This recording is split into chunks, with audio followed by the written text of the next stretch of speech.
Hello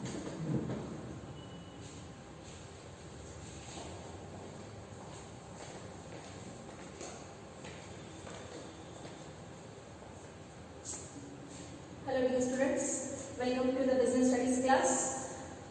What is our today's topic? Our today's topic is limitations of planning. See here dear children, what we are studying? We are studying what is planning and how we can learn the most important function of any management, that is planning. ಇವತ್ತಿನ ವಿಷಯ ಏನಿದೆ ನೋಡ್ರಿ class ಅದ ಯೋಜಿಸುವಿಕೆಯ ನೀತಿಗಳು. Okay, so first ಅಂದ್ರೆ ನಾವು ಎಲ್ಲರೂ ಏನು ತಿಳ್ಕೋಬೇಕಂದ್ರೆ there is nothing called as perfect. Perfect ಅನ್ನೋದು ಈ ಜಗತ್ತಿನಲ್ಲಿ ಯಾವುದೂ ಇಲ್ಲ. ಸೊ ಹಾಗಾಗಿ ಪ್ರತಿಯೊಂದರಲ್ಲಿ ಕೆಲವೊಂದಷ್ಟೇ ಏನಾದ್ರೆ ಲಿಮಿಟೇಷನ್ಸು ಮಿತಿಗಳು ಇದ್ದೇ ಇರ್ತಾವೆ.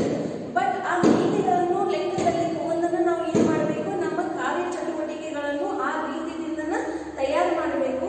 ಸೊ ಬೇಸಿಕಲಿ ಪ್ಲಾನಿಂಗ್ ಉದ್ದೇಶ ಏನಿರ್ತೈತೆ ಅಂದ್ರೆ to get the maximum best result.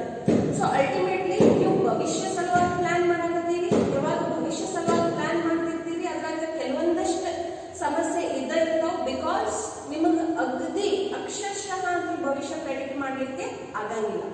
So ಯಾವ್ಯಾವ ನೀತಿಗಳು ಅದಾವು, ಏನು ನೀತಿಗಳು ಅದಾವು, ಅದನ್ನ ನಾವು ಹೆಂಗೆ ಲೆಕ್ಕದಲ್ಲಿ ಇಡಬಹುದು ಮತ್ತು ಯಾವ ರೀತಿಯಿಂದ ಆ ನೀತಿಗಳಿಂದನೂ ನಾವು ಲಾಭವನ್ನು ಮಾಡಬಹುದು, ಅದನ್ನೇ ನಾವು ಇವತ್ತು ಕಲಿಯಲಿಕ್ಕೆ ಪ್ರಯತ್ನ ಮಾಡೋದು.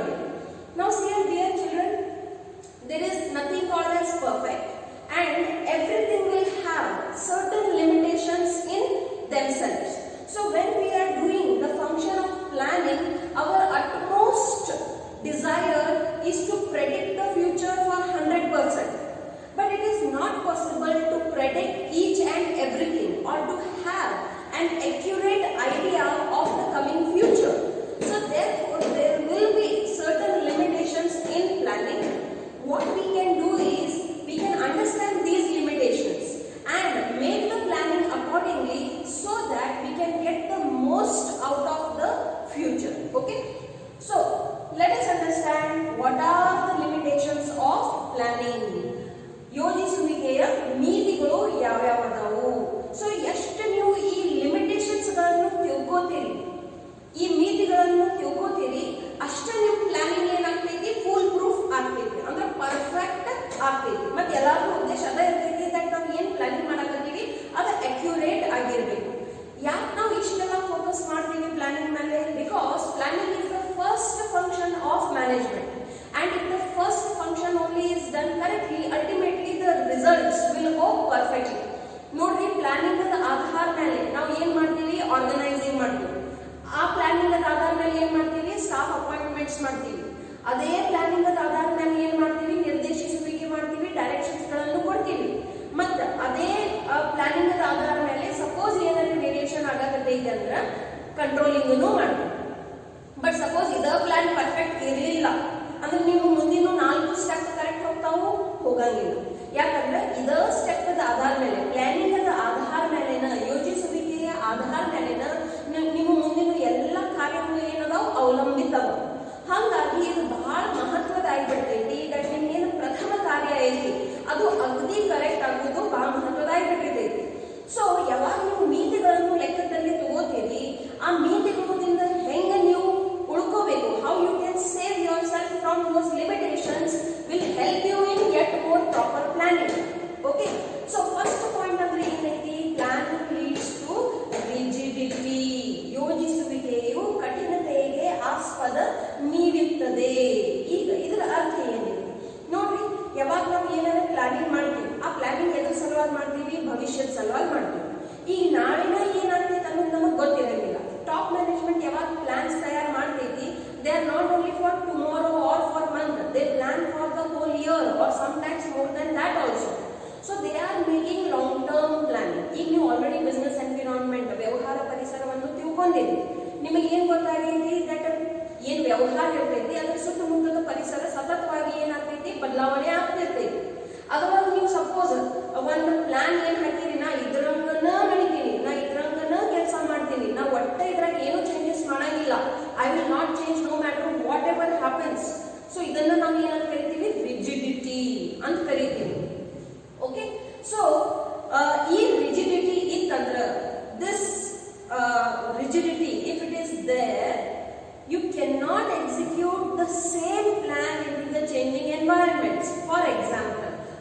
ಕೋವಿಡ್ ಇಂಡಿಯಾ ಯಾವಾಗ ಹಿಟ್ ಮಾಡ್ತು? In the month of March.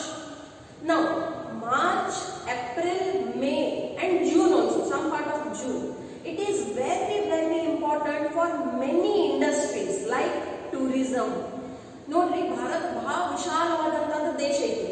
ಮತ್ತು ಪ್ರತಿ ಒಂದು ವೆಕೇಶನ್ ಸಲುವಾಗ ಈಚ್ ಅಂಡ್ ಎವ್ರಿ ಫ್ಯಾಮಿಲಿ ಏನ್ ಮಾಡ್ತೈತಿ?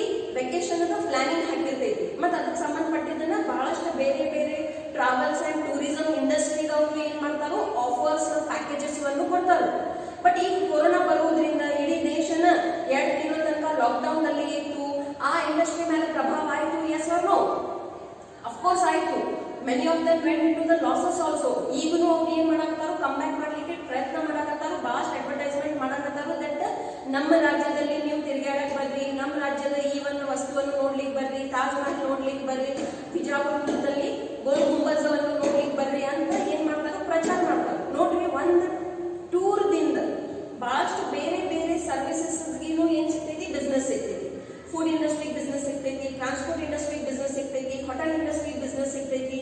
So there are many other industries, auxiliaries to trade ಅಂತ ನಾವು ಏನ್ ಹೇಳ್ತೀವಿ, ಅದಕ್ಕೂ ಏನಾಗ್ತೈತಿ? ಸಪೋರ್ಟ್ ಸಿಗ್ತೈತಿ. ಈಗ ಇದೇನ್ ನಾವು ಎಕ್ಸಾಂಪಲ್ ತಗೋತೀವಿ, ಟೂರ್ಸ್ ಅಂಡ್ ಟ್ರಾವೆಲ್ಸ್ ಅದ, ಅವರು ಜನವರಿ ಫೆಬ್ರವರಿದಲ್ಲಿನ ಸಿಕ್ಕಾಪಟ್ಟೆ ಪ್ಲಾನ್ಸ್ ಹಾಕಿರ್ಬೇಕು. ದಟ್ ಈ ವೆಕೇಶನ್ ದಲ್ಲಿ ಫಾರಿನ್ ಟೂರ್ಸ್ ಅಲ್ಲ, ನಾವು ಈ ರೀತಿ ಪ್ಯಾಕೇಜ್ ಕೊಡೋನು. ಇಂಡಿಯಾದಲ್ಲಿ ಏನ್ ನಮ್ಮ ಫೇವರೇಟ್ ಸ್ಪಾಟ್ಸ್ ಅದಾವ, ಗೋವಾ ಆಯ್ತು, ಜಮ್ಮು ಕಾಶ್ಮೀರ ಆಯ್ತು, ಅಥವಾ ತಾಜ್ ಮಹಲ್ ನೋಡೋರು ಉತ್ತರ ಪ್ರದೇಶ ಆಯ್ತು, ರಾಜಸ್ಥಾನ ಆಯ್ತು, ಕೇರಳ ಆಯ್ತು, ಅಥವಾ ನಮ್ಮ ಕರ್ನಾಟಕದಲ್ಲಿನ ಪ್ರಸಿದ್ಧ ಇರುವಂತ ಬೇರೆ ಬೇರೆ ಸ್ಥಾನಗಳು ಆಯ್ತು, ಮೈಸೂರು ಆಯ್ತು. ಸೊ ಬಹಳಷ್ಟು ಪ್ಯಾಕೇಜಸ್ ಬಗ್ಗೆ ಅವರು ಪ್ಲಾನಿಂಗ್ ಮಾಡಿರ್ಬೇಕು, ಹೌದಲ್ಲ, ಜನವರಿದಲ್ಲಿ. ಬಟ್ ಈಗ ಅವ್ರು ಏನ್ ಪ್ಲಾನಿಂಗ್ ಮಾಡಿದ್ರು, were they able to execute in the month of March and April? No. Why? What happened? Due to a virus, the whole world was locked down. So ಅದು ಬರೀ ನಮ್ಮ ದೇಶದ ಟೂರ್ಸ್ ಅಂಡ್ ಟ್ರಾವೆಲ್ಸ್ ಮೇಲೆ ಅಷ್ಟೇ ಪ್ರಭಾವ ಹಾಕಿಲ್ಲ, ಇಡೀ ವಿಶ್ವದ ಟೂರ್ಸ್ ಅಂಡ್ ಟ್ರಾವೆಲ್ಸ್ ಮೇಲೆ ಏನಾಯ್ತು? ಅದರ ಪ್ರಭಾವ ಬಿತ್ತು. ಸೊ ನೀವು ಈ ಪ್ಲಾನಿಂಗ್ ನ ಹಿಂಗ್ ಹಾಕಿನಿ, ನಾ ಹಿಂಗ್ ಮಾಡೋದಿನಿ, ಹಿಂಗ ಇರಬೇಕು ಅಂತ ಹಠ ಹಿಡ್ಕೊಂಡು ಕೂತ್ರಂದ್ರೆ ನಡೀತೈತಿ? ಅದ್ ನಡೆಯಂಗಿಲ್ಲ. ಸೊ ಸಮಯ ಹೆಂಗ ಬದಲಾವಣೆ ಆಗ್ತೈತಿ, ಪರಿಸರ ಹೆಂಗ್ ಬದಲಾವಣೆ ಆಗ್ತೈತಿ, ಅದ್ರ ತಕ್ಕಂಗೆ ನಿಮ್ ಪ್ಲಾನಿಂಗ್ ಬದಲಾವಣೆ ಆಗಲೇಬೇಕು. ಬಟ್ ಸಮಸ್ಯೆ ಏನೈತಂದ್ರ ಪ್ಲಾನಿಂಗ್ ಏನಾಗ್ಬಿಡ್ತೈತಿ, ಕೆಲವೊಂದ್ಸತಿ ಅದು ಬಹಳ ಜಟಿಲವಾಗಿರ್ತೈತಿ. ಹಂಗಾಗಿ ಅದು ಕಠಿಣತೆಗೆ ಏನ್ ಕೊಡ್ತೈತಿ? ಆಸ್ಪದ ಕೊಡ್ತೈತಿ. So planning leads to rigidity. So ಇದಕ್ಕೆ ಸೊಲ್ಯೂಷನ್ ಏನಿದೆ? Planning should be flexible. ರಿಜಿಡಿಟಿಗೆ ತೆಗಿಬೇಕಾದ್ರೆ ಪ್ಲಾನಿಂಗ್ ಹೆಂಗಿರಬೇಕು? ಫ್ಲೆಕ್ಸಿಬಲ್ ಇರಬೇಕು. ಫ್ಲೆಕ್ಸಿಬಲ್ ಅಂದ್ರೆ ಅರ್ಥ ಏನಾಗ್ತೈತೆ ಅಂದ್ರೆ ಹೆಂಗ ಸಮಯ ಬದಲಾವಣೆ ಆಗ್ತೈತಿ, ಅದ್ರ ತಕ್ಕಂಗನ ನಿಮ್ ಪ್ಲಾನಿಂಗ್ ಏನಾಗಬೇಕು? ಚೇಂಜ್ ಆಗಬೇಕು. ಓಕೆ, 2 ತಿಂಗಳಂತೂ ಏನು ಮಾಡ್ಲಿಕ್ಕೆ ಆಗ್ಲಿಲ್ಲ. ಬಟ್ ಇನ್ನರಿ ಏನ್ ಮಾಡುವುದು? ಈಗ ನೋಡ್ರಿ, ಒಂದ್ ಮಾತು ತಿಳ್ಕೊಂಡ್ಬಿಡ್ರಿ, ಮಾರ್ಚ್ ಇಂದ ಮೊದಲು ಎಂತ ವಾತಾವರಣ ಇತ್ತು, ಇನ್ನು ಮುಂದೂ ಡಿಟ್ಟೋ ಹಂಗ ಇರ್ತೈತಿ? No. We will all have to maintain certain social distance. We will all have to wear the masks. We will have to use the sanitizers and maintain all the hygiene protocols given by the government. So ಹಂಗಾಗಿ ಏನ್ ಬೇರೆ ಬೇರೆ industries ಅದಾವ, ಅವ್ರು ಎಲ್ಲರೂ ಈ ಒಂದು situation ಪ್ರಕಾರ ಅವ್ರ ಪ್ಲಾನಿಂಗ್ ಚೇಂಜ್ ಮಾಡ್ತಾರೆ.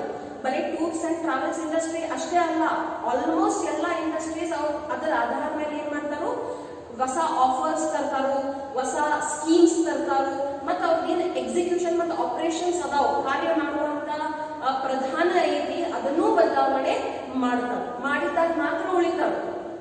ಇಲ್ಲ ನಾ ಮೊದಲು ಹೆಂಗ್ ಪ್ಲಾನ್ ಹಾಕಿದ್ನಿ ಹಂಗ ಮಾಡ್ಕೊತ ಹೋಗ್ತೀನಿ ಅಂದ್ರೆ they can not survive.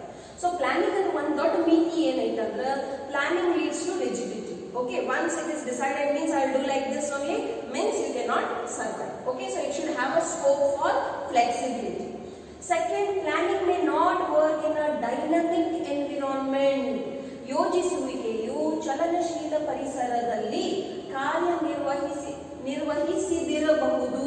Okay, ಈಗ ಡೈನಾಮಿಕ್ ಅಂದ್ರೆ ನಮಗೆ ಗೊತ್ತೈತಿ. ಡೈನಾಮಿಕ್ ಅಂದ್ರೆ ಏನು? ಚಲನಶೀಲ. ಚಲನಶೀಲ ಅಂದ್ರೆ ಏನು? ಯಾವುದು ಸತತವಾಗಿ ಚೇಂಜ್ ಆಗ್ತಿರ್ತೈತಿ. ಈವನ್ ಕನ್ಸ್ಯೂಮರ್ ಪ್ರೆಫರೆನ್ಸಸ್ ನೀವು ನೋಡ್ರಿ ಎಷ್ಟೊಂದು ಚೇಂಜ್ ಆಗ್ತಿರ್ತಾವ. ಸೊ ಹೆಂಗ ಕನ್ಸ್ಯೂಮರ್ ಪ್ರೆಫರೆನ್ಸಸ್ ಚೇಂಜ್ ಆಗ್ತಾವ, ಹೆಂಗ್ ಗವರ್ಮೆಂಟ್ ಪಾಲಿಸೀಸ್ ಚೇಂಜ್ ಆಗ್ತಾವ, ಹೆಂಗ ಟೆಕ್ನಾಲಜಿಕಲ್ ಎನ್ವಿರಾನ್ಮೆಂಟ್ ಚೇಂಜ್ ಆಗ್ತೈತಿ, ಅಥವಾ ಯಾವುದೇ ಒಂದು ಪರಿಸರದಲ್ಲಿ ಏನು ಬದಲಾವಣೆ ಆಗ್ತೈತಿ ಅದರ ತಕ್ಕಂಗನ ನಿಮ್ ಪ್ಲಾನಿಂಗ್ ಚೇಂಜ್ ಆಗಬೇಕು. ಬಟ್ ಸಮಸ್ಯೆ ಏನೈತಂದ್ರೆ ನೀವು ಪ್ಲಾನ್ ಬಹಳ ಅಡ್ವಾನ್ಸ್ ದಲ್ಲಿ ಮಾಡಿರ್ತೀವಿ. ಓಕೆ, ಭವಿಷ್ಯದಲ್ಲಿ ಏನೈತಿ ಅಂದ್ರೆ ನಿಮಗೆ ಐಡಿಯಾ ಇರಂಗಿಲ್ಲ. ಭವಿಷ್ಯದಲ್ಲಿ ಅಚಾನಕ್ ಏನಾರ ಒಂದು ನೀವು ವಿಚಾರ ಮಾಡಲಾರ್ದಂತ ಪರಿಸ್ಥಿತಿ ಬಂತಂದ್ರೆ ಅದ್ರ ತಕ್ಕಂಗೆ ನೀವು ಇಮಿಡಿಯೇಟ್ಲಿ ಅಡಾಪ್ಟ್ ಆಗುವಂಗ ನಿಮ್ಮ ಪ್ಲಾನಿಂಗ್ ಇರಬೇಕು. ಸೊ ಅದಕ್ಕೆ ಅವ್ರು ಏನ್ ಹೇಳ್ತಾರೆ ನೋಡ್ರಿ, ಚಲನಶೀಲ ವಾತಾವರಣದಲ್ಲಿ ಮೇ ಬಿ ಪ್ಲಾನಿಂಗ್ ವರ್ಕೌಟ್ ಆಗಂಗಿಲ್ಲ. ಈಗ ಸಪೋಸ್ ನಾನು ನಿಮ್ಗೆ ಒಂದು ಎಕ್ಸಾಂಪಲ್ ಕೊಡೋದಿತ್ತಂದ್ರೆ ಒಂದು ರೀಸೆಂಟ್ ಎಕ್ಸಾಂಪಲ್ ತಗೋಬೇಕಾದ್ರೆ ಫುಡ್ ಇಂಡಸ್ಟ್ರಿ. ಓಕೆ, ಈಗ ನಾವು ಟೂರ್ಸ್ ಅಂಡ್ ಟ್ರಾವೆಲ್ಸ್ ಮುಗಿಸಿದ್ವಿ, ಫುಡ್ ಇಂಡಸ್ಟ್ರಿ ತಗೋಬಹುದು. ಫುಡ್ ಇಂಡಸ್ಟ್ರಿ ಅಂದ್ರೆ ಏನ್ ನೋಡ್ರಿ, where we like to eat so many kinds of things. ಮೊದ್ಲು ಅಗದಿ ನಾವು ನಿಶ್ಚಿಂತ ಆಗಿ ಬಿಂದಾಸ್ ಆಗಿ ಎಲ್ಲಿನೂ ಏನ್ ಬೇಕಾದ್ ತಿಂತಿದ್ವಿ ನೋಡ್ರಿ.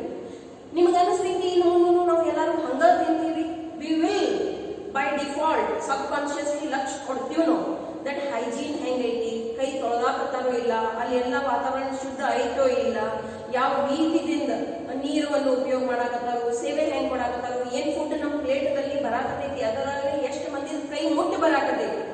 ಓಕೆ, ಸೊ ಯಾಕಂದ್ರೆ ನೋಡ್ರಿ ಈ ಕೊರೋನಾದಂತೂ ನಮಗೆ ಏನ್ ಹೇಳ್ತಾರೆ, ಬರೀ ಅದು ಕೈದಿಂದ ಅಷ್ಟ ಪ್ರವಾಹ ಆಗ್ತೈತಂತಿಲ್ಲ, by air also that virus can be spread. So by default now everybody will keep an eye that what kind of hygiene is maintained everywhere. ನೀವು ಮೊದಲು ನೋಡ್ರಿ ಎಲ್ಲಿ ಬೇಕಾದಲ್ಲಿ ಬಿಂದಾಸ್ ಆಗಿ ಕುಂತು ಬಿಡ್ತಿದ್ರಿ, ಈಗ ಹಂಗ ಆಗಿಬಿಡ್ತೈತಿ. No, you yourself will wipe your environment, you will carry a sanitizer bottle with you and you will maintain your personal hygiene also. So ಯಾವಾಗ ಈಗ ಅಚಾನಕವಾಗಿ ಏನೋ ಪರಿಸ್ಥಿತಿ ಬರೋದ್ರಿಂದ ಚೇಂಜ್ ಆಗ್ಬೇಕಂದ್ರೆ planning will be suitable for that. No, ನಾನು ನಿಮಗೆ ಒಂದು ಉದಾಹರಣೆ ಕೊಡ್ತೀನಿ. ಮತ್ತೆ ನೋಡ್ರಿ ರೆಸ್ಟೋರೆಂಟ್ಸ್ ದಲ್ಲಿ ಏನ್ ಟೇಬಲ್ಸ್ ಇದ್ದು ಅವು ಭಾಳ ಸಮೀಪ ಇಡ್ತಿದ್ರು. ಈಗ ಏನ್ ಮಾಡಕತ್ತಾರ, ಆ ಟೇಬಲ್ಸ್ ಅನ್ನ ದೂರ ಇಡಾಕತ್ತಾರ. Why? To maintain the social distance. First the waiter use to serve the food just like that. Now what they will do, they will use the gloves and use the tongs, ಚಮಚಗಳು ಏನಿರ್ತಾವ ಅದನ್ನ ಉಪಯೋಗ ಮಾಡಿ ಅವರು serve ಮಾಡ್ತಾರೆ. ಗುಜರಾತ್ನಲ್ಲಿ ಅಂತೂ panipuri vendor ಒಂದು ಮಷೀನ್ ಅನ್ನು ತಯಾರು ಮಾಡಿಬಿಟ್ಟನು, where there is no need to dip the puri into the water, the machine only will supply that water for that panipuri. Okay, so point ಏನೈತಂದ್ರೆ planning may not work in dynamic environment. ಕೆಲವೊಂದು ಜಾಗದಲ್ಲಿ ಅದು dynamic environment ನಲ್ಲಿ work ಆಗಂಗಿಲ್ಲ. So ನಿಮ್ planning ಹೆಂಗ್ ಇರ್ಬೇಕಂದ್ರೆ ಅದು ಡೈನಾಮಿಕ್ ಎನ್ವಿರಾನ್ಮೆಂಟ್ ನಲ್ಲಿ ವರ್ಕ್ ಆಗುವಂಗ ಇರ್ಬೇಕು. ಸೊ ಪ್ರತಿ ಸಲ ನೀವು ಅಷ್ಟು ಅವಕಾಶ ಕೊಡ್ಬೇಕು ನಿಮ್ ಪ್ಲಾನಿಂಗ್ ಅಲ್ಲಿ. ನೀವು 90% ಫುಲ್ ಪ್ರೂಫ್ ಪ್ಲಾನಿಂಗ್ ಮಾಡ್ರಿ, ಬಟ್ ಸ್ವಲ್ಪ ಹಿಂಗಾಯ್ತಂದ್ರ ಹಂಗಾಯ್ತಂದ್ರ ಅದಕ್ಕೂ ಒಂದು ಅವಕಾಶ ಇಡ್ರಿ. ಓಕೆ, ಅಂದ್ರೆ ಏನಾದ್ರೆ ಸಮಸ್ಯೆ ಬಂತಂದ್ರೆ ಅದ್ರ ತಕ್ಕಂಗೆ ನೀವು ಅದಕ್ಕೆ ಏನ್ ಮಾಡಬಹುದು, ಸೊಲ್ಯೂಷನ್ ಮಾಡಬಹುದು. ಕೆಲವೊಂದ್ಸತಿ ನಿಮ್ ಫ್ರೆಂಡ್ಸ್ ಸರ್ಕಲ್ದಲ್ಲಿ ಒಬ್ರು ಯಾರು ಇರತ್ತಾರ ನೋಡ್ರಿ, ನೀವು ಏನೋ ಒಂದು ಚರ್ಚೆ ಮಾಡ್ತಿರ್ತೀರಿ, ಅವ್ರು ಹಿಂಗಂತಂದ್ರೆ ಹಂಗಂತಂದ್ರೆ ನೀವು ಅವ್ರಿಗೆ ಗಪ್ ಪಾಡಿಸ್ಬಿಡ್ತೀರಿ. ಹಂಗಾಗಿರ್ಬಾರ್ದು. It means they are thinking beyond that situation. So that's a good quality. Suppose ಹಿಂಗ ಆಗ್ಲಿಲ್ಲ ಅಂದ್ರೆ ಏನು, what's the backup plan? Okay, it is called plan B, backup plan. So you should have that ability to work into the dynamic environment. But ಕೆಲವೊಂದ್ಸತಿ planning ಅದು scope ಇಲ್ಲ. ನಿಮಗೆ government ದೃಷ್ಟಿಕೋನದಿಂದ example ಕೊಡಬೇಕಾದ್ರೆ ಡಿಮಾನಿಟೈಸೇಷನ್ ಒಂದು disastrous implementation ಇತ್ತು by government. ಒಮ್ಮೆ ರಾತ್ರಿ ಬಂದು ಹೇಳ್ಬಿಟ್ಟಾರು 500 ಮತ್ತು 1000 ರೂಪಾಯಿ ನೋಟ್ ಏನಾಗಿರ್ತಾವು, ಬ್ಯಾನ್ ಆಗಿರ್ತಾವ. ಬಟ್ ಅದಕ್ಕೆ ಸರಿಯಾಗಿ ಅವ್ರಿಗೆ ಮೇ ಬಿ ಪ್ಲಾನಿಂಗ್ ಆಗಲಿಲ್ಲ. ಅದಕ್ಕೆ ನೀವು ನೋಡ್ರಿ ಪ್ರತಿದಿನ ಹೊಸ ಅಡ್ಜಸ್ಟ್ಮೆಂಟ್ ಬರಾಕತ್ತಿತ್ತು, ಪ್ರತಿದಿನ ಹೊಸ ನೋಟಿಫಿಕೇಶನ್ ಬರಾಕತ್ತಿತ್ತು, ಪ್ರತಿದಿನ ಹೊಸ ಸೂಚನೆಗಳು ಬರಾಕತ್ತಿತ್ತು. ಹಾಗಾಗಿ ಮಂದಿದಲ್ಲಿ ಬಹಳಷ್ಟು ಕನ್ಫ್ಯೂಷನ್ ಆಗಿಬಿಟ್ಟಿತ್ತು. ನಮ್ಮ ದೇಶ ಏನು ಒಂದು ಸಣ್ಣ ಪುಟ್ಟ ದೇಶ ಇಲ್ಲ ನೋಡ್ರಿ. We are a populated country. We are having a population of more than 130 crores. So it is very important to have a foolproof planning before implementing anything. But suppose if you are not able to see what if this thing happens, then that whole plan will become a huge disaster. So ಅದಕ್ಕಾಗಿ planning ಬಹಳ ಮಹತ್ವದ roll ಇರ್ತೈತಿ. Dynamic environment ಅಲ್ಲಿ ಅದು set ಆಗುವಂಗ ನಿಮ್ planning ಆಗಿರ್ಬೇಕು. But planning ಅದ ಸಮಸ್ಯೆನ ಐತಿ ದಟ್ ಭವಿಷ್ಯದಲ್ಲಿ ಯಾವ ರೀತಿಯಿಂದ ರಿಯಾಕ್ಷನ್ ಬರ್ತಾವು ಅದ್ ನಾವು ಹೇಳಲಿಕ್ಕೆ ಆಗಂಗಿಲ್ಲ. ಓಕೆ, ಸೊ ಯಾವಾಗ ಗವರ್ಮೆಂಟ್ ಅದು ಡಿಮಾನಿಟೈಸೇಷನ್ ತಂತು, ಮೇ ಬಿ ಅವರಿಗೂ ಅಂದಾಜ್ ಇದ್ದಿದ್ದಿಲ್ಲ ಇಂಥ ಬರೀ ಇಷ್ಟೆಲ್ಲ ಸಮಸ್ಯೆ ಆಗಿಬಿಡ್ತಾವ ಅಂತ. Okay, and you know so many bad things also happen during that 50 days. So planning ಅದು ಇದ ಒಂದು ಕೊರತೆ ಐತಿ ನೋಡ್ರಿ, ಇದ ಒಂದು ನೀತಿ ಐತಿ that it does not work into dynamic environment. ಏನ್ ಒಮ್ಮೆ ಪರಿಸ್ಥಿತಿಗಳು ಫಟಾಫಟ್ change ಆಗಿಬಿಡ್ತಾವು, it is unable to adjust to that, and that's why the planning fails. Okay, so you should try to overcome that limitation, that it is not able to work into dynamic environment. Then planning reduces creativity. ಇದು ಬಹಳ ಮಹತ್ವದ ನೋಡ್ರಿ. ನಿಮ್ ಎಲ್ಲಾದ್ರಲ್ಲಿ ಇದೇನು ಸೃಜನಾತ್ಮಕ ಶಕ್ತಿ ಇರ್ತೈತಿ, ಅದನ್ನ ಸತತವಾಗಿ ಬೆಳೆಸ್ಕೊತಿರ್ಬೇಕು. Your brain should function in many ways. You should have that ability to think for one solution in many aspects. Okay, but ಸಮಸ್ಯೆ ಏನೈತಂದ್ರೆ ನಾವು ಎಲ್ಲರೂ ಲೆವೆಲ್ಸ್ ಆಫ್ ಮ್ಯಾನೇಜ್ಮೆಂಟ್ ಕಲ್ತೀವಿ. ಬೈ ಲಾರ್ಜ್ ಪ್ಲಾನಿಂಗ್ ಮಾಡೋ ಜವಾಬ್ದಾರಿ, ಯೋಜಿಸುವಿಕೆಯನ್ನು ತಯಾರು ಮಾಡೋ ಜವಾಬ್ದಾರಿ ಯಾರ್ದಿರ್ತೈತಿ? ಟಾಪ್ ಮ್ಯಾನೇಜ್ಮೆಂಟ್ ಅಂತ ಉನ್ನತ ಹಂತದ ಇರ್ತೈತಿ. ಓಕೆ, ಈಗ ಅವ್ರ ಕಡೆ ಏನ್ ಇನ್ಫಾರ್ಮೇಶನ್ ಇರ್ತೈತಿ ಅದ್ರ ತಕ್ಕಂಗ ಅವ್ರು ಎಲ್ಲ ಬೆಸ್ಟ್ ಪ್ಲಾನಿಂಗ್ ಮಾಡಿರ್ತಾರೆ. ಸೊ ಪ್ಲಾನ್ಸ್ ಹೇಗಾಗ್ತಾವ ನೋಡ್ರಿ, ಮ್ಯಾಲಿಂದ ತಳಗ್ ಬರ್ತಾವ. ಬಟ್ ತಳಗ್ ಏನ್ ಇಂಪ್ಲಿಮೆಂಟೇಷನ್ ಆಗ್ತಿರ್ತೈತಿ ಅಲ್ಲಿ ಅವರಿಗೆ ರಿಯಲ್ ಸಿಚುವೇಶನ್ ಗೊತ್ತಿರ್ತೈತಿ. ದಟ್ ಈ ಪ್ಲಾನಿಗೆ ನಾವು ಇಂಪ್ಲಿಮೆಂಟ್ ಮಾಡಿದ್ವಿ ಅಂದ್ರೆ ಈ ಸಮಸ್ಯೆಗೂ ಬರ್ತಾವ. ಸಪೋಸ್ ಇದರ ಇನ್ಫಾರ್ಮೇಶನ್ ಟಾಪ್ ಮ್ಯಾನೇಜ್ಮೆಂಟ್ ಮುಟ್ಟಿಸ್ಬೇಕಾದ್ರೆ ಒಂದು ಡೌನ್ವರ್ಡ್ ಕಮ್ಯುನಿಕೇಶನ್ ಚಾನೆಲ್ ಅನ್ನು ಇರಬೇಕು. ಕಮ್ಯುನಿಕೇಶನ್ ಹೆಂಗಿರ್ತಾವ ನೋಡ್ರಿ, ಎರಡು ಬಹಳಷ್ಟು ರೀತಿಯಿಂದ ಇರ್ತಾವ. ಸದ್ಯ ಈ ಉದಾಹರಣೆಯಲ್ಲಿ ನಾವು ಎರಡು ತಗೋಬೇಕು. Upward up to down and downward down to up. So communication channel ಹೆಂಗಿರ್ಬೇಕಂದ್ರೆ ಟೂ ವೇ ಇರಬೇಕು. ಮ್ಯಾಲಿಂದ ಪ್ಲಾನ್ಸ್ ಬರಬೇಕು, ತೆಳಗಿನ ಮೇಲೆ ಏನು ಹೋಗಬೇಕು, ಫೀಡ್ಬ್ಯಾಕ್ ಹೋಗಬೇಕು. But the problem is when they are doing the planning, they are not asking for suggestions from the middle level management and lower level of management. ಅವ್ರ ಕಡೆನೂ ಬಹಳಷ್ಟು ಸೊಲ್ಯೂಷನ್ಸ್ ಇರ್ತಾವು, ಐಡಿಯಾಸ್ ಇರ್ತಾವು, ಸಣ್ಣ ಪುಟ್ಟ ಸ್ಟ್ರಾಟಜೀಸ್ ಇರ್ತಾವು. But they are never asked for those kind of suggestions. And therefore ಇದರಿಂದ ಏನಾಗ್ತೈತಿ ನೋಡ್ರಿ, ಪ್ಲಾನಿಂಗ್ ಲಿಮಿಟೆಡ್ ಆಗಿಬಿಡ್ತೈತಿ. ಸೊ ಅದರಲ್ಲಿ ಏನ್ ಇನ್ನೂ ಕ್ರಿಯೇಟಿವಿಟಿ ಬರ್ಬೋದಾಗಿತ್ತು, ಅದರದ ಅವಕಾಶಗಳು ಏನಾಗಿಬಿಡ್ತಾವು, ಕಮ್ಮಿ ಆಗಿಬಿಡ್ತಾವು. ಹಾಗಾಗಿ ಪ್ಲಾನಿಂಗ್ ಏನ್ ಮಾಡ್ತೈತಿ ನೋಡ್ರಿ, ಇಟ್ ರೆಡ್ಯೂಸಸ್ ದ ಕ್ರಿಯೇಟಿವಿಟಿ. ಯೋಜಿಸುವಿಕೆಯು ಸೃಜನಶೀಲತೆಯನ್ನು ಕಡಿಮೆಗೊಳಿಸುತ್ತದೆ. So why creativity is important? Because creativity gives you a new dimension for each situation. ಪ್ರತಿ ಒಂದು ವಸ್ತುವಿಗೆ ನೀವು ಬೇರೆ ಬೇರೆ ದೃಷ್ಟಿಕೋನದಿಂದ ವಿಚಾರ ಮಾಡಬಹುದು. ಮತ್ತೆ ಎಷ್ಟು ನಿಮ್ ಕಡೆ ದೃಷ್ಟಿಕೋನ ಜಾಸ್ತಿ ಆಗ್ತಾವೋ ಅಷ್ಟ ನಿಮ್ ಪ್ಲಾನಿಂಗ್ ಏನಾಗ್ತೈತಿ, ಪರ್ಫೆಕ್ಟ್ ಆಗ್ತೈತಿ. ಮತ್ತೆ ಪ್ಲಾನಿಂಗ್ ಮಾಡೋ ಉದ್ದೇಶನೂ ಅದ ಐತಿ, ನಿಮ್ ಪ್ಲಾನಿಂಗ್ ಏನಾಗಿರ್ಬೇಕು, ಪರ್ಫೆಕ್ಟ್ ಆಗಿರ್ಬೇಕು. ಅಂದಾಗ ನೀವು ಏನು ಉದ್ದೇಶಗಳನ್ನು ಸ್ಥಾಪನೆ ಮಾಡಕತ್ತೀರಿ ಅದ್ರ ತಕ್ಕಂಗನ ನಿಮಗೆ ರಿಸಲ್ಟ್ ಅನ್ನು ಸಿಗ್ತೈತಿ. Okay, so but the problem is planning reduces creativity. Now why it is so? Because in planning only the top management is involved and there is no contribution from the middle level management and lower level management. That is why planning reduces creativity. Okay, next, planning involves huge cost. Now I would request all the dear children today to Google Planning Commission of India, which is now called as Niti Aayog. Okay, so ಇವತ್ತು ಈ class ಮುಗಿದ ಮೇಲೆ ನೀವೆಲ್ಲರ ಕೈಯಾಗ internet ಐತಿ, ದಯವಿಟ್ಟು ಇದನ್ನ Google ಮಾಡಿ. ಏನ್ ಹೇಳಿ ನೋಡ್ರಿ, planning commission of India and now currently it is called as ನೀತಿ ಆಯೋಗ್. ಇದು ಒಂದು ಗವರ್ಮೆಂಟ್ ಏಜೆನ್ಸಿ ಐತಿ. ಏನ್ ಕೆಲಸ ಮಾಡ್ತೈತಿ ಇದು? ಗವರ್ಮೆಂಟ್ ಏನ್ 5 year ಪ್ಲಾನ್ಸ್ ಅದಾವ, ಮತ್ತೆ ಏನ್ ಗವರ್ಮೆಂಟ್ 5 ವರ್ಷ ಸಲುವಾಗಿ ಏನ್ ಆಬ್ಜೆಕ್ಟಿವ್ಸ್ ಅದಾವ, ಉದ್ದೇಶಗಳು ಅದಾವ, ಅದ್ರ ಸಲುವಾಗಿ ಅದು ಏನ್ ಮಾಡ್ತೈತಿ, ಪ್ಲಾನಿಂಗ್ ಮಾಡ್ತೈತಿ. ಓಕೆ, ಸೊ ಪ್ಲಾನಿಂಗ್ ಅಂತ ನಾವು ಯಾವಾಗ ಹೇಳ್ತೀವಿ ಅದೇನ್ ಅವತ್ತ ಒಂದಿನ ಒಂದು ರೂಮ್ದಲ್ಲಿ ಕುಂತ್ರಿ ಮತ್ತು ಪಟ ಡಿಸಿಷನ್ ತಗೊಂಡ್ಬಿಡ್ರಿ ಆಯ್ತಪ್ಪ ಪ್ಲಾನಿಂಗ್ ಅಂತ ಇರಂಗಿಲ್ಲ. Because planning has to be practical, planning has to be realistic, planning has to be futuristic. So planning it has to be realistic, ನಿಜವಾದ ಇರಬೇಕು, ಭವಿಷ್ಯಕ್ಕೆ ಸಂಬಂಧಪಟ್ಟಿದ್ದು ಇರಬೇಕು, ಮತ್ತು ರಿಯಾಲಿಟಿಗೆ ಸಂಬಂಧಪಟ್ಟಿದ್ದು ಇರ್ಬೇಕಂದ್ರೆ ಅದು ಕೆಲವೊಂದಿಷ್ಟು ಆಧಾರ ಬೇಕು ನೋಡ್ರಿ ಡಿಸಿಷನ್ ತಗೊಳಕ್. ಹಂಗ ಮನಸ್ಸಿಗೆ ಬಂದ ಡಿಸಿಷನ್ ತಗೊಳಕ್ ಆಗಂಗಿಲ್ಲ. So how you will take decisions? You will take decisions upon past experiences. ನಿಮಗೇನ ಭೂತಕಾಲದಲ್ಲಿ ಅನುಭವಗಳು ಆಗ್ಯಾವು, ಪರಿಣಾಮಗಳು ಸಿಕ್ಕ್ಯಾವು, ಅದರಿಂದ ನೀವು ಏನ್ ಡಾಟಾ ಕಲೆಕ್ಟ್ ಮಾಡಿರಿ, ಏನ್ ಇನ್ಫಾರ್ಮೇಶನ್ ಕಲೆಕ್ಟ್ ಮಾಡಿರಿ, ಆ ಇನ್ಫಾರ್ಮೇಶನ್ಗೆ ಅನಾಲಿಸಿಸ್ ಮಾಡಬೇಕು. ಅದರಿಂದ ನಿಮಗೆ ಏನ್ ಪರಿಣಾಮಗಳು ಸಿಗ್ತಾವು, ಮತ್ತೆ ಈಗ ಏನ್ ಕರೆಂಟ್ ಸಿಚುವೇಶನ್ ಐತಿ, ಮತ್ತೆ ಭವಿಷ್ಯದಲ್ಲಿ ಏನ್ ಆಗಬಹುದು, ಅದನ್ನೆಲ್ಲ ಲೆಕ್ಕದಲ್ಲಿ ಇಟ್ಕೊಂಡು ಏನಾಗ್ತೈತಿ, ಪ್ಲಾನಿಂಗ್ ತಯಾರಾಗ್ತೈತಿ. ಹಂಗ ಒಮ್ಮೆ ತಯಾರಾಗಿಬಿಡಂಗಿಲ್ಲ. ನೀವು ಯಾವಾಗ ಸೇಲ್ಸ್ ಡಿಪಾರ್ಟ್ಮೆಂಟ್ ಬಗ್ಗೆ ಮಾತಾಡ್ತೀರಿ, ಸೇಲ್ಸ್ ಡಿಪಾರ್ಟ್ಮೆಂಟ್ ಅವರು ಸೇಲ್ಸ್ ರಿಪೋರ್ಟ್ಸ್ ತಗೊಂಡ್ ಬರ್ತಾರೆ. ದಟ್ ಯಾವ ತಿಂಗಳಲ್ಲಿ ಎಷ್ಟು ವ್ಯಾಪಾರ ಆಗಿತ್ತು, ಮತ್ತೆ ಅದ ಕಾರಣ ಏನಾಗಿತ್ತು. ಓಕೆ, ಈಗ ಸಾಮಾನ್ಯವಾಗಿ ಸೀಸನ್ಸ್ ಇರ್ತಾವ ನೋಡ್ರಿ ಕೆಲವೊಂದಷ್ಟು ಪ್ರಾಡಕ್ಟ್ಸ್. ಈಗ ಉದಾಹರಣೆಗಾಗಿ ದಸರಾ ಬರ್ತೈತಿ. ಸೊ ದಸರಾದಲ್ಲಿ ನಿಮ್ಮ ಅಂದಾಜು ಪ್ರಕಾರ ಯಾವ ವಸ್ತುಗಳು ಬಿಸ್ನೆಸ್ ಜಾಸ್ತಿ ಆಗ್ಬೋದು, ಬಂಗಾರದ ಬಿಸ್ನೆಸ್ ಜಾಸ್ತಿ ಆಗ್ತೈತಿ, ಬೆಳ್ಳಿ ಬಿಸ್ನೆಸ್ ಜಾಸ್ತಿ ಆಗ್ತೈತಿ, ವಾಹನಗಳ ಬಿಸ್ನೆಸ್ ಜಾಸ್ತಿ ಆಗ್ತೈತಿ, ಹೊಸ ಹೊಸ ಬಟ್ಟೆ ಎಲ್ಲ ಖರೀದಿ ಮಾಡ್ತಾರೆ. ಇನ್ನು ಸ್ವಲ್ಪ ಹೇಳ್ಬೇಕಾದ್ರೆ ಕಿರಾಣಿ ಅಂಗಡಿಗಳಲ್ಲಿನೂ ವ್ಯಾಪಾರ ಜಾಸ್ತಿ ಆಗ್ತೈತಿ. ಏನು ಸ್ವೀಟ್ ಮಾರ್ಟ್ಸ್ ಅದಾವ ಅದರಲ್ಲಿನೂ ಬಿಸ್ನೆಸ್ ಜಾಸ್ತಿ ಆಗ್ತೈತಿ. Now how it is related to what? According to the festival that is going to come. Okay, so for each and every business there is a season. ಪ್ರತಿ ಒಂದು ಬಿಸ್ನೆಸ್ ಏನಿರ್ತೈತಿ ಒಂದು season ಇರ್ತೈತಿ. So ಅವಾಗ ಅವ್ರದ್ದು naturally sales ಜಾಸ್ತಿ ಇರ್ತಾವ. ಅದೇ ರೀತಿಯಿಂದ ಸೀಸನ್ ಮುಗಿದ ಮೇಲೆ ಸೇಲ್ಸ್ ಕಮ್ಮಿ ಆಗ್ತಾವ. ಉದಾಹರಣೆಗಾಗಿ ದೀಪಾವಳಿ ಮುಗಿದ ಮೇಲೆ ಭಾರತದಲ್ಲಿ ಹಂದಾಪರಿ ಜಾಸ್ತಿ ಹಬ್ಬಗಳು ಇಲ್ಲ ನೋಡ್ರಿ.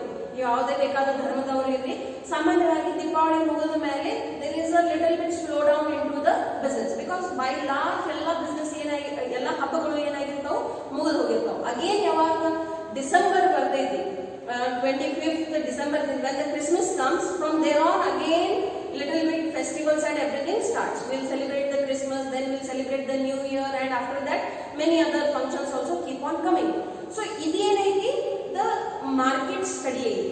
ಇದಕ್ಕನ್ನ ಸಂಬಂಧಪಟ್ಟಿದ್ದು ನಮ್ದು ಅಡ್ವರ್ಟೈಸಿಂಗ್ ಸ್ಟ್ರಾಟಜಿ ತಯಾರಾಗ್ತೈತಿ, ನಮ್ದು ಸೇಲ್ಸ್ ಸ್ಟ್ರಾಟಜಿ ತಯಾರಾಗ್ತೈತಿ, ನಮ್ದು ಪರ್ಚೇಸ್ ಸ್ಟ್ರಾಟಜಿ ತಯಾರಾಗ್ತೈತಿ, ಪ್ರೊಡಕ್ಷನ್ ಸ್ಟ್ರಾಟಜಿ ತಯಾರಾಗ್ತೈತಿ, ವೇರ್ ಹೌಸ್ ಗೋಡೌನ್ ಅಲ್ಲಿ ಎಷ್ಟು ಸ್ಟಾಕ್ ಮೇಂಟೈನ್ ಮಾಡಬೇಕು ಅದರದ್ದು ಸ್ಟ್ರಾಟಜಿ ತಯಾರಾಗ್ತೈತಿ.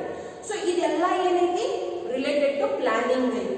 ದಟ್ ಏನ್ ಪ್ರೊಡ್ಯೂಸ್ ಮಾಡಬೇಕು, ಎಷ್ಟು ಪ್ರೊಡ್ಯೂಸ್ ಮಾಡಬೇಕು, ಎಲ್ಲದ್ರಲ್ಲಿ ಏನ್ ಇಡಬೇಕು, ಯಾವ ರೀತಿ ಸ್ಕೀಮ್ ಅಥವಾ ಆಫರ್ಸ್ ನಾವು ಕೊಡಬೇಕು ಕಸ್ಟಮರಿಗೆ, ಅದರಿಂದ ವ್ಯಾಪಾರ ಜಾಸ್ತಿ ಆಗಬೇಕು. ಸೊ ಯಾವಾಗ ನಾವು ಇಂಥವು ಪ್ಲಾನಿಂಗ್ ಮಾಡ್ತಿರ್ತೀವಿ ಅದರ ಸಲುವಾಗಿ ನಮಗೆ ಬಹಳಷ್ಟು ಇನ್ಫಾರ್ಮೇಶನ್ ಬೇಕಾಗಿರ್ತೈತಿ. ಸೊ ಆ ಇನ್ಫಾರ್ಮೇಶನ್ ಕಲೆಕ್ಟ್ ಮಾಡಬೇಕಾದ್ರೆ ನಮಗೆ ಬಹಳಷ್ಟು ಖರ್ಚುಗಳು ಆಗ್ತವೆ. ಆಮೇಲೆ ಅದೇ ಇನ್ಫಾರ್ಮೇಶನ್ಗೆ ಅನಲಿಸ್ಟ್ಸ್ ಏನ್ ಮಾಡ್ತಾರೋ ಅನಲೈಸ್ ಮಾಡ್ತಾರೆ. ಇವು ಕೆಲವೊಂದಿಷ್ಟು ಹುದ್ದೆಗಳು ಅದಾವ ನೋಡಿ. These are also job positions. Financial analyst, market analyst, risk analyst. Okay, ಇವೆಲ್ಲ ಜಾಬ್ ಪೋರ್ಟ್ಫೋಲಿಯೋಸ್ ಅದಾವ. Suppose if you have the knowledge, ನೀವು ನಾನು ನಿಮ್ಮ ಮಾಸ್ಟರ್ಸ್ ಇದರಲ್ಲಿ ಸ್ಪೆಷಲೈಸೇಷನ್ ಮಾಡಿ ಕರಿಯರ್ನು ಮಾಡಬಹುದು. You can do your MBA in finance and you can become a finance analyst. So analyst ಏನ್ ಕೆಲಸ ಮಾಡ್ತಾರೆ ಅಂದ್ರೆ ಏನು ಸದ್ಯ ಅವ್ರ ಕಡೆ ಡಾಟಾ ಐತಿ, ಇನ್ಫಾರ್ಮೇಶನ್ ಐತಿ, ಮತ್ತೆ ಏನ್ ಕರೆಂಟ್ ಸಿಚುವೇಶನ್ ಐತಿ ಅದನ್ನೆಲ್ಲಾನು ಜೋಡಿಸಿ ಒಂದು ಭವಿಷ್ಯ ಸಲುವಾಗಿ ಒಂದು ಮುಂದಂದಾಜವನ್ನು ಹಾಕಿ ಫೋರ್ಕಾಸ್ಟ್ ಮಾಡಿ ಪ್ರೆಡಿಕ್ಷನ್ ಕೊಡ್ತಾರೋ ದಟ್ ಈ ರೀತಿಯಿಂದ ಆಗಬಹುದು. ಓಕೆ, ಸೊ ಬಟ್ ಇದೆಲ್ಲ ಮಾಡಬೇಕಾದ್ರೆ ಸಿಕ್ಕಾಪಟ್ಟಿ ಖರ್ಚುನು ಇರ್ಬೇಕು ನೋಡಿ. ಎಲ್ಲ ಆಗ್ತೈತಿ ಖರ್ಚು, ಎಲ್ಲಕ್ಕಿಂತ ಮೊದಲೇದಂತೂ ನೀವು ಡಾಟಾ ಕಲೆಕ್ಟ್ ಮಾಡಬೇಕು. ಸೆಕೆಂಡ್ ಹಂತ ಅನಲಿಸ್ಟ್ರಿಗೆ ನೌಕರಿ ಮೇಲೆ ಇಟ್ಕೋಬೇಕು. ಮೂರನೇದು ಅದರ ಸಲುವಾಗಿ ಬಹಳಷ್ಟು ಮೀಟಿಂಗ್ಸ್ ಗಳನ್ನು ಮಾಡ್ತೀವಿ. ಓಕೆ, ಏನೇನು ಬೇರೆ ಬೇರೆ ಡಿಪಾರ್ಟ್ಮೆಂಟ್ಸ್ ದವ್ರು ಇರ್ತಾರೋ ಅವ್ರಿಗೆಲ್ಲರೂ ಕರೆಸ್ತೀರಿ, ಚರ್ಚೆಗಳನ್ನು ನಡೆಸ್ತೀವಿ. ಸೊ ಆ ಮೀಟಿಂಗ್ಸ್ ಗಳನ್ನು ನಡೆಸಬೇಕಾದ್ರೆ ಬಹಳಷ್ಟು ಖರ್ಚುಗಳು ಆಗಿರ್ತಾವ. ನೀವ ನೋಡ್ರಿ GST ಇಂಪ್ಲಿಮೆಂಟೇಷನ್ ಆಗಬೇಕಾದ್ರೆ ಎಷ್ಟೊಂದು ಮೀಟಿಂಗ್ಸ್ ಆಗಿದ್ದು of the finance minister and with the finance ministers of the respective states, and till now also GST council will conduct so many meetings for the amendments. So one meeting ನಡೆಸಬೇಕಾದ್ರೆ ಸಿಕ್ಕಾಪಟ್ಟಿ ಖರ್ಚುನು ಆಗ್ಬೇಕು ನೋಡ್ರಿ. Okay, so planning ದಲ್ಲಿ ಏನೈತಂದ್ರ ಬಹಳಷ್ಟು ಖರ್ಚು involve ಆಗಿರ್ತೈತಿ. And by chance ನೀವು ಏನ್ plan ಮಾಡಿರಿ ಅದು ಪ್ಲಾನ್ ಫ್ಲಾಪ್ ಆಯ್ತು, ಫೇಲ್ ಆಯ್ತಂದ್ರ ನೀವು ಮಾಡಿರುವಂತ ಎಲ್ಲ ಖರ್ಚುಗಳು ಏನಾಗಿರ್ತೈತಿ ಹಾಳಾಗಿರ್ತೈತಿ. Okay, so that is complete loss. ನಾವು ಈ ಖರ್ಚವನ್ನು ಯಾಕೆ ಮಾಡ್ತೀವಿ? Why we invest hugely into planning, so that it should give us the desired and accurate result. Planning ಮೇಲೆ ಯೋಜಿಸುವಿಕೆ ಮೇಲೆ ನಾವು ಇಷ್ಟು ಅಪಾರವಾದಂತಹ ವೆಚ್ಚವನ್ನು ಯಾಕೆ ಖರ್ಚು ಮಾಡ್ತೀವಿ? ಯಾಕಂದ್ರೆ ನಮಗ ಆಸಕ್ತಿ ಇರ್ತಿದ್ದು ಏನು ಉದ್ದೇಶ ಐತಿ ಅದು ನಮಗ ಪರಿಣಾಮಕಾರಿಯಾಗಿ ಸಿಗಬೇಕನ್ನೋ ಉದ್ದೇಶದಿಂದ ನಾವು ಏನ್ ಮಾಡಿರ್ತೀವಿ, ಖರ್ಚು ಮಾಡಿರ್ತೀವಿ.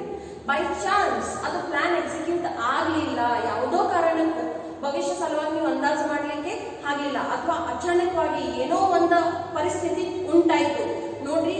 ಯುದ್ಧನು ಒಂದು ಬಹಳ ಮಹತ್ವದ ಕಾರಣ ಆಗಿರ್ತೈತಿ ಕೆಲವೊಂದು ಪರಿಸ್ಥಿತಿಗಳಲ್ಲಿ for the businesses to go into losses. Not only COVID-19, there are many other reasons also.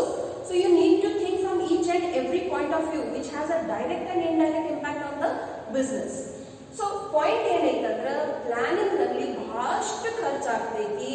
ಆ ಪ್ಲಾನ್ ಫೇಲ್ ಆಯ್ತಂದ್ರೆ the complete cost will get converted into loss. Okay, next is planning is a time consuming process. ನೋಡ್ರಿ ಇದು ಬಹಳ ಮಹತ್ವದ ಐತಿ. That ನೀವು ಏನ್ plan ಹಾಕ್ತೀರಿ ಯೋಜಿಸುವಿಕೆಯು ಸಮಯ ಸಮಯ ಬಯಸುವ ಪ್ರಕ್ರಿಯೆಯಾಗಿದೆ. ಸೊ ನೀವು ಏನೇ ಪ್ಲಾನ್ ಹಾಕಿದ್ರೆ ಅಂದ್ರೆ ಅದಕ್ಕೊಂದು ಸಮಯ ಮರ್ಯಾದೆ ಇರಬೇಕು. It has a time limit. ಅದಕ್ಕಿಂತ ಜಾಸ್ತಿ ಟೈಮ್ ಹೋಯ್ತಂದ್ರೆ ನೀವು ಎಷ್ಟು ಬೇಕಾದಷ್ಟು ಚಂದ ಪ್ಲಾನಿಂಗ್ ಮಾಡಿದ್ರು ಅದರ ಪರಿಣಾಮ ನಿಮಗೆ ಸಿಗಂಗಿಲ್ಲ. Currently you are in second year. Okay, ನೀವು PUC ಸೆಕೆಂಡ್ ಇಯರ್ದಾಗ ಅದೇರಿ. ಮೇ ಬಿ ನೀವು ಹಿಂಗೆ ಅಂತೀರಿ ಕಾಲೇಜ್ ಚಾಲು ಆಗಿಲ್ಲ ಅಂದ್ರೆ ಅಭ್ಯಾಸಗಳು ಚಾಲು ಮಾಡೋದು ಅವಶ್ಯಕತೆ ಇಲ್ಲ. That will be the wrong planning. Because ನಿಮ್ ಸೆಕೆಂಡ್ ಇಯರ್ ಏನ್ ಕೌಂಟ್ ಡೌನ್ ಐತಿ ಅದು ಚಾಲು ಆಗಿಬಿಟ್ಟೈತಿ. ಮೇ ಬಿ ನಿಮ್ ಎಕ್ಸಾಮ್ ಮಾರ್ಚ್ ಇಲ್ಲ ಒಂದೆರಡು ತಿಂಗಳು ಹಿಂದೆ ಮುಂದೆ ಆಗ್ಬಹುದು. We don't know what is there in the future. But if you do not take the right decisions right now for your second year, you might not get the right result that you are expecting. So planning ಯಾಕೆ ಸಲುವಾಗಿ ಮಾಡ್ತೀವಿ? ಆ current situation ಸಲುವಾಗಿ ಮಾಡ್ತೀವಿ. But it should not be too much time consuming. Suppose ಅದು too much time consume ಆಗಾಯ್ತು, ಬರೀ ಒಂದು plan ಹಾಕೋದ್ ಸಲುವಾಗನ ನೀವು 5 ತಿಂಗಳು 4 ತಿಂಗಳು 6 ತಿಂಗಳು ಹಾಕಿ ಬಿಟ್ರಂದ್ರೆ ನಿಮ್ ಕಡೆ ಆಮೇಲೆ ಅದನ್ನ ಇಂಪ್ಲಿಮೆಂಟೇಷನ್ ಸಲುವಾಗಿ ಟೈಮ್ ಅನ್ನ ಉಳಿಯಂಗಿಲ್ಲ. ಇದು ಒಂದು ದೊಡ್ಡ ಸಮಸ್ಯೆ ಐತಿ. Okay, it's a big problem. See planning commissions ಎಷ್ಟೊಂದು ರೆಕಮೆಂಡೇಶನ್ಸ್ ಕೊಡ್ತಾರು, ಮತ್ತೆ ಎಷ್ಟೊಂದು ವರ್ಷದಿಂದ ಕೊಡ್ಕೋದನ್ನು ಬಂದಾರು, ಎಷ್ಟೊಂದು ಕಮಿಷನ್ಸ್ ಫಾರ್ಮ್ ಆಗಿರ್ತಾವ, ಮತ್ತು ಅವರು ಅವ್ರ ರಿಪೋರ್ಟ್ಸ್ ಗಳನ್ನು ಗವರ್ಮೆಂಟಿಗೆ ಸಬ್ಮಿಟ್ ಮಾಡಿರ್ತಾರೆ. ದಟ್ ನೀವು ಈ ಒಂದು ಏನ್ ಸಜೆಷನ್ಸ್ ಅದಾವ ಅದನ್ನ ಇಂಪ್ಲಿಮೆಂಟ್ ಮಾಡಿಸ್ರಿ ಅಂತ. ಬಟ್ ಗವರ್ಮೆಂಟ್ ಆ ಟೈಮ್ನಲ್ಲಿ ಆ ಆಕ್ಷನ್ ತಗೊಳಂಗಲೇ ಇಲ್ಲ. ಓಕೆ, ಮತ್ತೆ ರಿಪೋರ್ಟ್ ಸಬ್ಮಿಟ್ ಮಾಡೋದನ್ನು ಭಾಳ ಟೈಮ್ ತಗೊಂಡ್ಬಿಟ್ಟಿರ್ತಾರೆ. ಅವ್ರಿಗೆ ಅವಧಿ ಕೊಟ್ಟಿರ್ತಾರು 7 ತಿಂಗಳು 2 ತಿಂಗಳು, ಭಾಳ ಅಂದ್ರೆ 1 ವರ್ಷ. ಅವ್ರು ಸಬ್ಮಿಟ್ ಮಾಡಕ್ಕೆ ಎಷ್ಟು ಟೈಮ್ ತಗೊಂಡ್ಬಿಡ್ತಾರು? 2.5 ವರ್ಷ 3 ವರ್ಷ ತಗೊಂಡ್ಬಿಡ್ತಾರೆ. ಸೊ ಅದು ಏನ್ ಟೈಮ್ ಕನ್ಸ್ಯೂಮ್ ಮಾಡ್ತಾರೆ. The more you consume the time, the lesser are the success of that plan. So planning ಹೆಂಗಿರಬೇಕು? ಕ್ವಿಕ್ ಇರಬೇಕು. ಬಟ್ ಪ್ಲಾನಿಂಗ್ ಆಕ್ಚುಲಿ ಹೆಂಗೈತಿ? ಟೈಮ್ ಕನ್ಸ್ಯೂಮಿಂಗ್ ಐತಿ. ಓಕೆ, ನೀವು ಬರೇ ನಿಮ್ಮ ಅಭ್ಯಾಸ ಪೂರ್ತಕ್ಕಾಯ್ತು ಅಷ್ಟ ಸೀಮಿತ ಇಡಬೇಡ್ರಿ ನಿಮ್ಮ ವಿಚಾರಗಳನ್ನು. You should think from the point of view of huge multinational companies. You should think from the point of view of the governments, that for them to take a simple plan also, simple decision also is a time consuming process. ಉದಾಹರಣೆಗಾಗಿ college ಯಾವಾಗ reopen ಮಾಡಬೇಕು, school ಯಾವಾಗ reopen ಮಾಡಬೇಕು, ಅವಾಗಿಂದ ಚರ್ಚೆ ನಡೀಲಿಕ್ಕತ್ತೈತಿ. Okay, ಕೆಲವೊಂದ್ಸತಿ ನಿಮಗೆ ಸಿಟ್ಟು ಬರ್ತೈತೋ ಇಲ್ಲ. So it is necessary for them that ಅವ್ರು ಏನ್ ಡಿಸಿಷನ್ ತಗೋತಾರೋ it has to be accurate. So ಹಾಗಾಗಿ ಅವರಲ್ಲಿ ಬಹಳಷ್ಟು ಪ್ಲಾನಿಂಗ್ ನಡೀಲಿಕ್ಕತ್ತೈತಿ. ಬಟ್ ಅದು ಏನಾಗತ್ತೈತಿ? ಭಾಳ ಟೈಮ್ ತಗೊಳಕತ್ತೈತಿ. So planning is time consuming. ಈಗ ಅವ್ರು ಏನ್ ಬೇಕಾದ್ರೆ ಟೈಮ್ ವೇಸ್ಟ್ ಮಾಡಕತ್ತಾರು? ನೋ. ಕೋವಿಡ್ ಕೇಸಸ್ ಜಾಸ್ತಿ ಆಗತ್ತಾವ. They are worried about your health and that's why they are taking still more time. Okay, so ಪ್ರತಿ ಒಂದು ಸಿಚುವೇಶನ್ಗೆ ಎರಡೂ ಏನಿರ್ತಾವ ಆಸ್ಪೆಕ್ಟ್ಸ್ ಇರ್ತಾವ. ಸೊ ನಾವು ಏನ್ ಮಾಡ್ಬೇಕಂದ್ರೆ ಬೆಸ್ಟ್ ಸೊಲ್ಯೂಷನ್ಗೆ ಅಡಾಪ್ಟ್ ಮಾಡಬೇಕು. FW ಟೇಲರ್ ಹೇಳಿದ್ ನೋಡ್ರಿ, one best plan. So one best ಪ್ಲಾನಿಗೆ ಅಡಾಪ್ಟ್ ಮಾಡ್ಲಿಕ್ಕೆ ನಾವು ಏನ್ ಮಾಡಬೇಕು? ಕಲಿಬೇಕು. ಆದಷ್ಟು ಟೈಮ್ ಕನ್ಸಂಪ್ಷನ್ ಏನ್ ಮಾಡಬೇಕು? ಮಿನಿಮೈಸ್ ಮಾಡಬೇಕು. ಬಟ್ ಟೈಮ್ ಕನ್ಸಂಪ್ಷನ್ ಮಿನಿಮೈಸ್ ಮಾಡೋದ್ರಿಂದ ಅಪೇಕ್ಷಿತ ರಿಸಲ್ಟ್ ನಲ್ಲಿ ವ್ಯತ್ಯಾಸ ಬರುವಂಗ ಮಾಡಲಾಗುತ್ತೆ. The result should be perfect, but the time consume for making the plan should be minimum. The last point is planning does not guarantee success. ಯೋಜಿಸುವಿಕೆಯು ಯಶಸ್ಸನ್ನು ಖಾತ್ರಿಗೊಳಿಸುವುದಿಲ್ಲ. ಇಷ್ಟೆಲ್ಲ time spend ಮಾಡಿ, ಇಷ್ಟೆಲ್ಲ ದುಡ್ಡನ್ನು ಖರ್ಚು ಮಾಡಿ, ಲಾಸ್ಟಿಗೆ ನಿಮಗೆ ಸಕ್ಸಸ್ ಸಿಗ್ಲಿಲ್ಲ ಅಂದ್ರೆ ಸಿಟ್ಟು ಬರ್ತೈತಿ? 100% ಸಿಟ್ಟು ಬರ್ತೈತಿ. ಬಟ್ ನಿಮ್ ಪ್ಲಾನಿಂಗ್ ನಿಮಗೆ ಯಾವುದೂ ಗ್ಯಾರಂಟಿ ಕೊಡಂಗಿಲ್ಲ ದಟ್ ನಿಮಗೆ ಯಶಸ್ಸು ಸಿಗ್ತೈತಿ. ಹಾಗಾದ್ರೆ ಎದಕ್ಕೆ ಮಾಡ್ಬೇಕಂತ ಹೇಳ್ಬೋದು. ಯಾವಾಗ ನಮಗೆ ಸಕ್ಸಸ್ ಗ್ಯಾರಂಟಿನ ಕೊಡಂಗಿಲ್ಲ, why should I do the planning? Because if you do not do the planning, you will have no direction that how you should do your work. What are the things you need to acquire? What is the time frame in what you have to complete your work?